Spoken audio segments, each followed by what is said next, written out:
Hello po!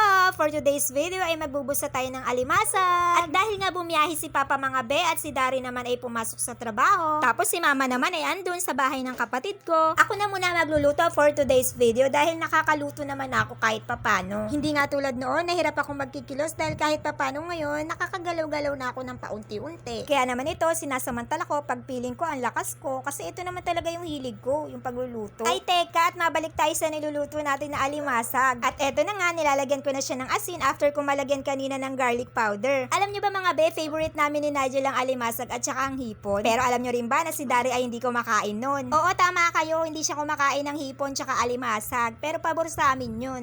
Kasi high blood din naman to si Dari. Kung naging favorite niya pa to, di nag-agawan pa kaming tatlo. Ay teka, maiba ako. Anong favorite yung luto sa alimasag? Ako kasi gata talaga, pero since wala ngang magluluto, kaya ito, busa-busa muna. At dahil nga malapit nang maluto ang ating binusang alimasag, lalagyan ko pa siya ng chili flakes para mas masarap. Pagtapos ito mga be, dahil nga may lamig kaming kanin, ayun, isasangag ko tapos gagawin kong kimchi rice. Ayan, luto na ang ating binusang alimasag. Ganito talaga gusto ko, yung parang napiprito-prito na siya. Mas masarap kasi yung ganito mga be, kaysa yung nagtutubig-tubig pa siya. Try nyo lang. So ayun na nga, dito na din ako magsasangag ng kanin na gagawin natin kimchi rice sa pinaglutuan natin ng binusang alimasag. Mas masarap kasi yan, tsaka mas malasa kasi diba nandiyan pa yung lasa ng alimasag. Kaya yun. At gaya nga ng sinabi ko kanina, gagawa tayo ng kimchi rice, kaya maglalagay tayo ng hot pepper paste. Masanay na kayo sa voice over ko na palagi may mga kahol ng aso kasi mga bel, ako napakaraming aso sa paligid. So yun, konti lang ilalagay natin ito dahil hindi ko naman gabay ito dahil si Dari naman talaga ang nagluluto sa akin ng kimchi rice. Baka kasi mamaya alam nyo na mapasobra o kaya mapakulang, kaya ganito saktuhan lang muna tayo for today's video. At dahil nga pagod na ako ng mga oras na to, hindi ko na masyadong isasangag to. Okay na to, basta mahalo-halo na siya. Okay na, go na.